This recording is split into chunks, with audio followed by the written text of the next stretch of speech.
Hey, what's up, everybody? Welcome back to the Timeless Movie Podcast, episode number 176. My name is Victor Vasquez. Appreciate you joining me on this episode and this channel where all we do is talk and discuss new movies. Now, some of the movies that we'll talk about on this podcast will come out in theaters or in streaming, but either way, what we'll do on this podcast is talk about everything that we liked, that we didn't like, call out some favorite scenes, some actors that really stood out, but more importantly, we then wrap up the podcast by deciding, is this film timeless? Is it something that we can see ourselves rewatching in the future various different times? Now, mostly on this podcast, I go solo or I have my brother Omar join me and we give our opinions about these movies. But I want to hear from all of you. What are your thoughts on some of the movies that we've been talking about? I would greatly appreciate you guys dropping in some comments wherever you listen to, whether it's Spotify or YouTube. Drop down some comments on some of the recent episodes that we've done. That way we can interact as well. Anybody listening on Apple Podcasts, I know that there's not a comment section, but you can always reach out to us on the email for the Timeless Movie Podcast. The email is timelessmoviepod@gmail.com. Feel free to reach out to me. I would love to hear your guys' reviews, your thoughts, any questions, and any feedback that you have for this podcast. Also, wanted to call out and let you guys know that it would be greatly appreciated if you guys would share this podcast with anybody that loves or wants to listen to more about movies. And also, if you can do me the huge favor, feel free to review the podcast as well on Apple Podcast or Spotify. Again, you could write something super quick, tell me how much you like it, or maybe you don't like it, anything. I just want to make sure that I improve the podcast and make it much more enjoyable for you guys.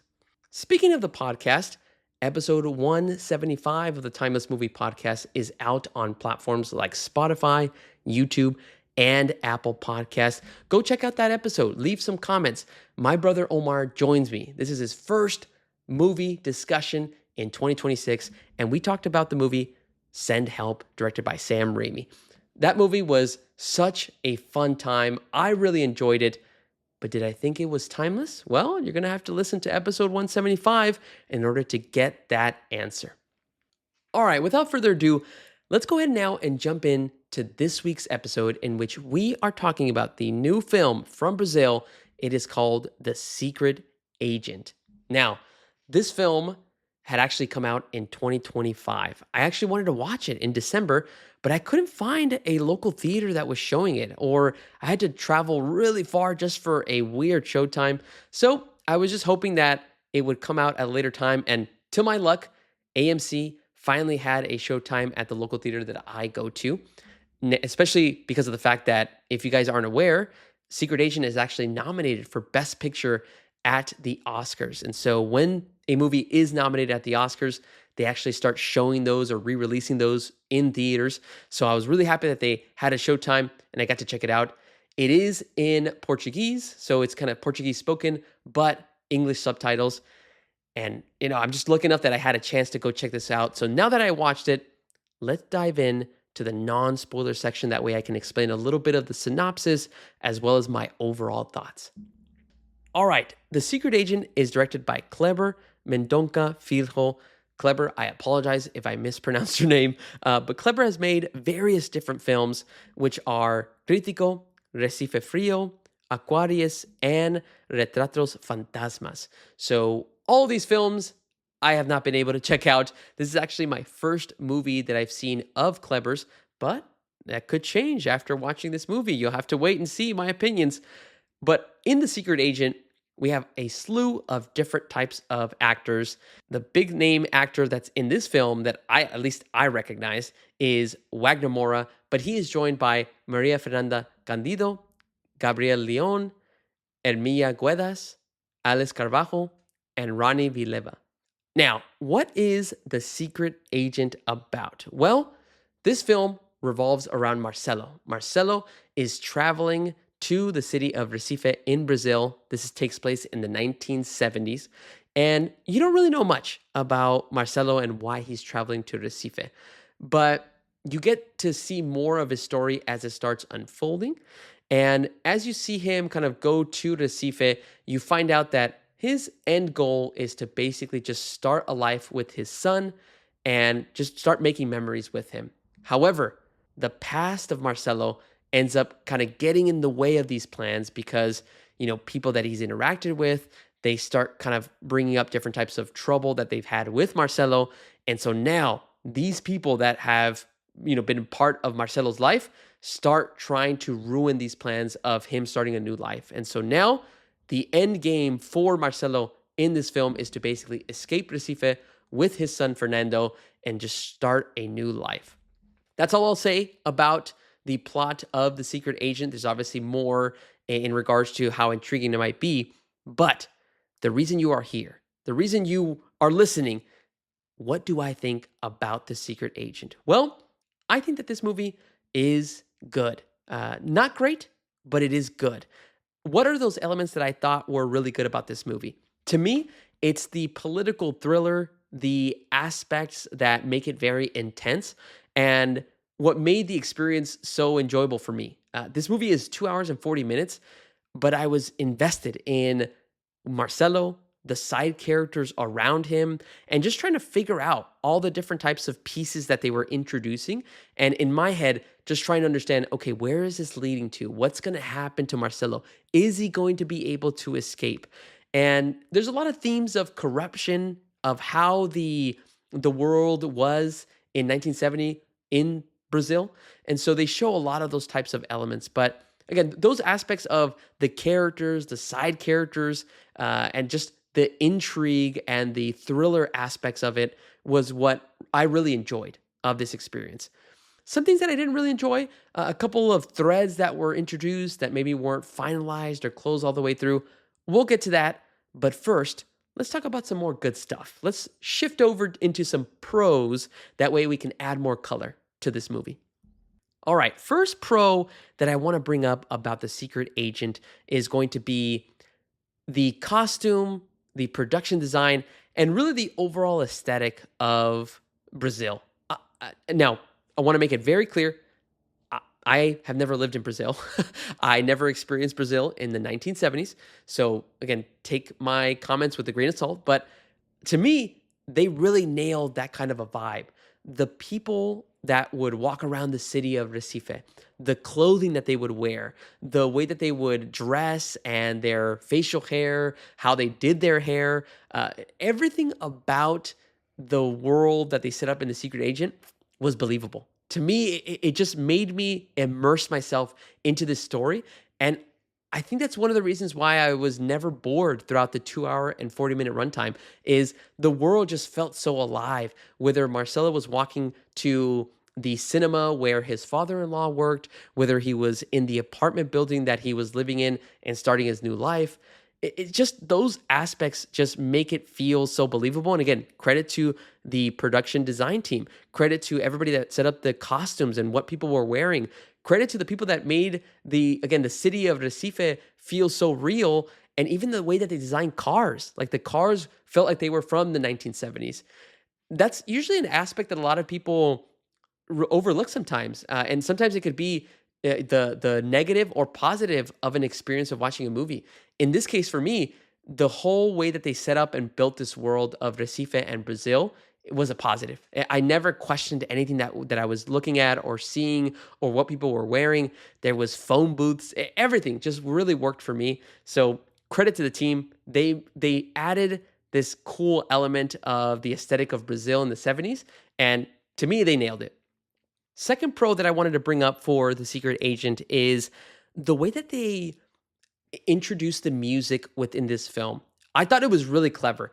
Now, what I mean by this aspect of music is if you guys have seen a lot of different types of films, and I'll give an example, especially films here in America, you'll notice that the music and the score will play in certain moments. Like when they want to really hit hard in an emotional scene, you'll hear strings or you'll hear orchestra playing. Or when there's an action sequence or a fight scene in a superhero movie, you hear the songs blasting through the speakers. In The Secret Agent, they actually introduce music and play music only in certain transitional moments, like when the film is moving from the first act to the second act or second act to third act. That's when they actually start introducing the music and playing something, and it's music from the 1970s. And I thought that was really cool because it felt so different from other movies that I've watched. And the reason it felt different is when there would be something intense, something that Marcelo was going through when he was maybe facing off against another character or having an intense dialogue, there would be no music. You would just be living in the scene with these characters or living with Marcelo in his apartment as he's contemplating his life, and there would be no music. And so I don't know, to me, that just stuck out to me, but in such a cool way because I got so used to hearing like, okay, when there's going to be something intense or this character is going to be having like reminiscing about an emotional moment, you can hear music or you can anticipate music playing. In this, there would be long stretches in The Secret Agent where you would have Marcelo in like going through Recife, and it would be 10 minutes and you wouldn't hear any music. And so I thought it was really clever how they kind of weaved in the music throughout this film, and it just worked for me. And again, makes it feel very different. And I really like watching movies from other countries, and because everybody has their own kind of style of how music plays a part in this visual art of movies. So I just wanted to call that out because I thought that it was really well done. Okay, last pro for me in regards to The Secret Agent. This is really easy. It's the performances. They were all great. Wagner Moura just delivers an awesome performance as Marcelo. But I also want to shine a light on the side characters. There's so many side characters, just the way that they look, the way that they dress, the way that they act.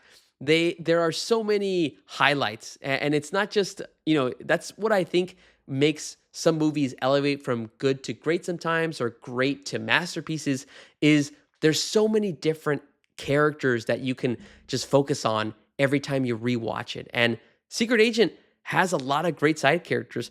There's characters like Doña Sebastiana, you have Agosto, you have Chief Euclides. All of these characters, they're all so different, yet I'm just continuing to gravitate towards them whenever they're in a scene. So just want to call that highlight out that the performance of this film you will not be disappointed with.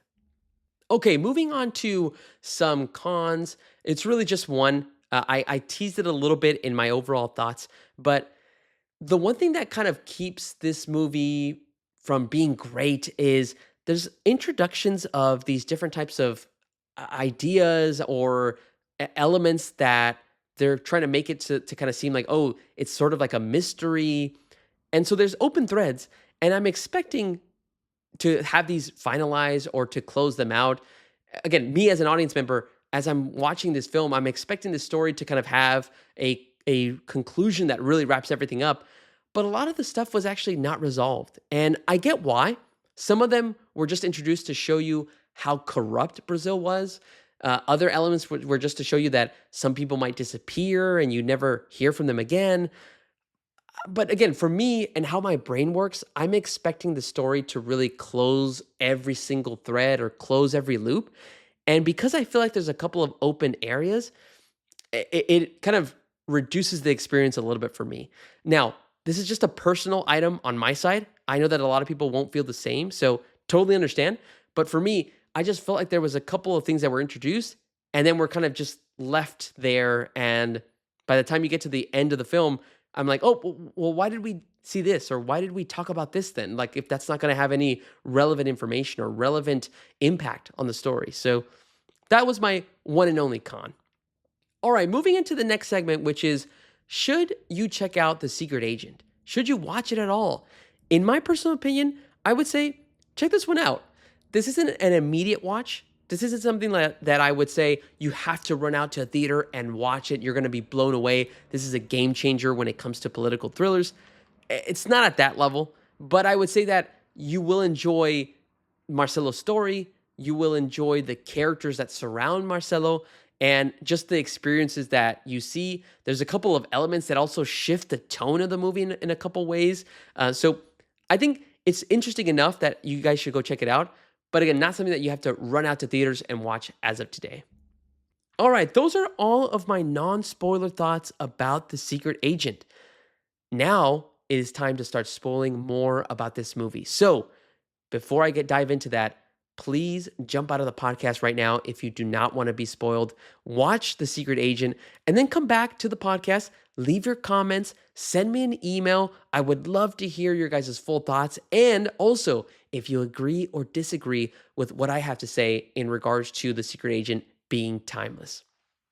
Okay, hopefully I gave you guys enough time to jump out of the podcast because spoilers start right now. Before we answer the question of is The Secret Agent timeless, let me just describe just very high level what happens in this movie. So in The Secret Agent, I described it as a story where Marcelo just wants to start a new life with his son. Now, why does he want to start a new life with his son? Well, it's because he's actually running away from an individual that he used to work with. This person is called Girotti. He is like the owner of like some type of a company in a city in Brazil.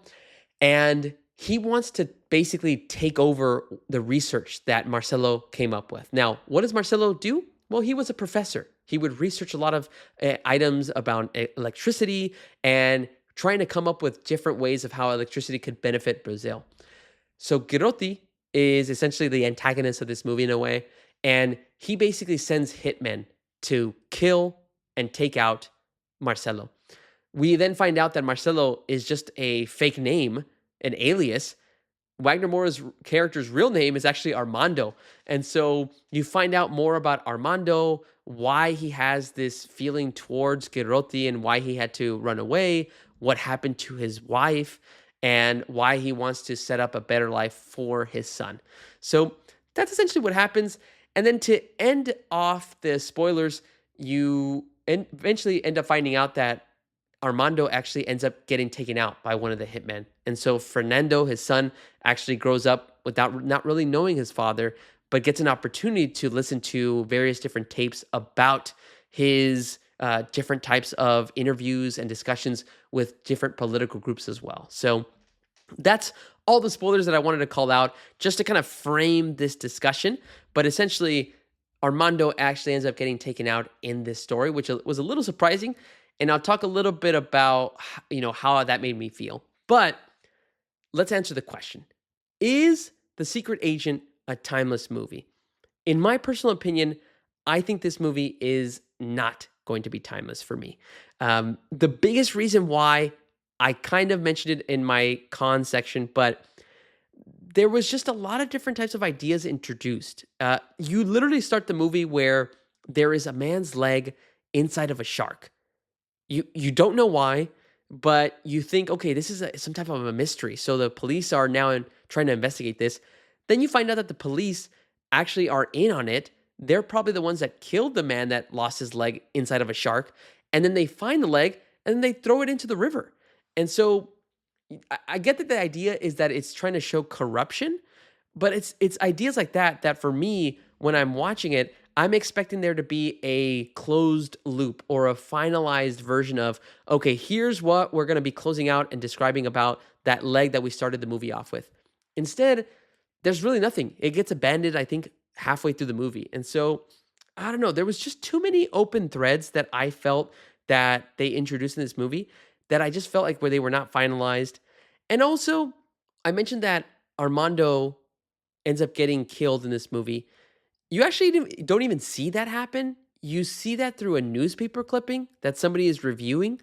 And so, I don't know, to me, I felt like that didn't really work with me. I would have liked to just kind of, I guess what I'm trying to say is I would have loved if the movie would have been maybe more refined to just focus on Marcelo's story, or really Armando's story, and go all the way from describing why he's running away all the way to him getting taken out. And then jumping into the future to Fernando, his son, understanding and finding out what his dad actually went through since he didn't really have a relationship. He was too young. So it's things like that that I just maybe I didn't appreciate, or I just didn't really grasp. And this is, again, a personal thing. Maybe you guys feel that it actually did nail the having this resolution complete itself all the way through. To me, I feel like they could have just wrapped up a couple things a little bit better. I wanted to actually see Marcelo / Armando kind of go through his story all the way up until maybe he gets taken out. That way, I feel like it would have been much more impactful. Instead, when I saw it on the newspaper, I was like, No, no way. What? We just completely glanced over the ending of Armando's story, and so I don't know. It just that didn't really rub me the right way. So I guess what I'm trying to say is I just didn't get the satisfaction that I was looking for towards the ending, which is why I think my thoughts about this is that it isn't a timeless movie. So those are my thoughts. However, I never want to end a discussion on some type of a tone that's negative. So let me call out a couple of positive stuff. What did I like about this movie now that we can spoil a little bit more? Wagner Mora as Armando was great. He is the star. But if I can call out one more person, it's got to be the character of Doña Sebastiana. I mean, she was awesome. The actress is Tania Maria. She was a older woman in her 70s, I believe. She had lived in Brazil or in Recife, I think, for much of her life. But she was basically the I guess the landlord of this apartment building, and this apartment building would just hold refugees. So that's where Armando would live. That's where a couple of other folks would live for the time being until they could go off to a different country. And she was really a hero in a way. She was keeping these people safe. That way they wouldn't be killed. That way they wouldn't be arrested. And again, just showing that how corrupt Brazil was in the 1970s. But she was also hilarious. The things that she would say, she would show off different types of pictures that were in her house. She just had this energy and charisma to her. She became my favorite character, and every time she had a scene, I just enjoyed it so much. And the way that Wagner Mora as Armando would bounce off of Doña Sebastiana was freaking awesome. So again, a lot of great side characters. Doña Sebastiana was probably my favorite. You also had Chief Euclides, who was played by Roberto Diogenes. I mean, he was like the chief of the police office in Recife, and he was corrupt. And so he would have these ridiculous things where he would want to talk to individuals that were part of World War II, and he would just make things very awkward. But that's what makes these side characters so memorable, is that they just have this type of energy about them that just makes you continue to want to watch them and see, okay, what are they going to do next? Second thing I want to call out, now that we're in spoilers, is there was this crazy horror scene that they kind of introduced out of nowhere. It was actually about the leg that was found in a shark. So there's a newspaper that ended up running, and they kind of made this story about a scary, haunted leg that would torture different types of individuals that were in the city of Recife at night. And so it was funny because it was just became like a fully dramatized horror scene where a leg would just be bouncing around and kicking and hurting and killing people that were by the beach in Recife. And so that whole scene just caught me completely off guard, but it was a nice little touch as well. All right, and then the last thing that I wanted to call out, or actually no, second to last, is the scene between Armando and Gerotti. Again, Gerotti is the villain or one of the villains in this movie, and there is an intense moment that you realize why Gerotti wants to basically get rid of Armando, and it's because Armando does not give in. He's stubborn, and he does not want to give any of his research that he has basically been working on to Gerotti and his company. And so they have this intense discussion at a restaurant. They basically, get into a fist fight. And so it's just super intense. But that scene I was just expecting something crazy to go down. It was chaotic, but I really dug it. And then last but not least, I got to call it out. I mean, I love going to the theaters. And where do you spend much of your time in The Secret Agent? At a cinema in the 1970s.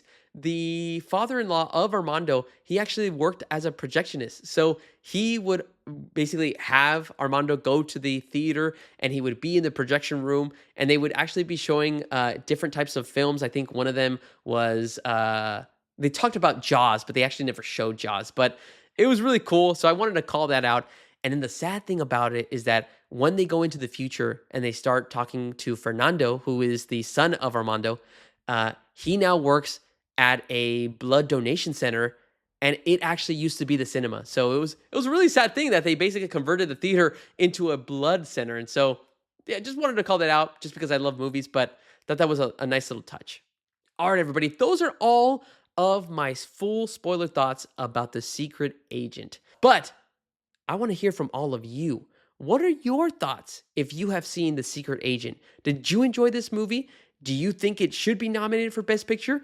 And more importantly, do you think it is timeless? I want to know. So drop down those comments, send me those emails, and let me know your full thoughts about this movie. All right, everybody. My name is Victor Vasquez. This has been episode number 176 of the Timeless Movie Podcast. Make sure to check out our next episode as we talk about a new movie and we decide after watching it once, is it timeless? All right, everybody. Thank you so much for listening. Have a great rest of your week, and I'll talk to y'all later.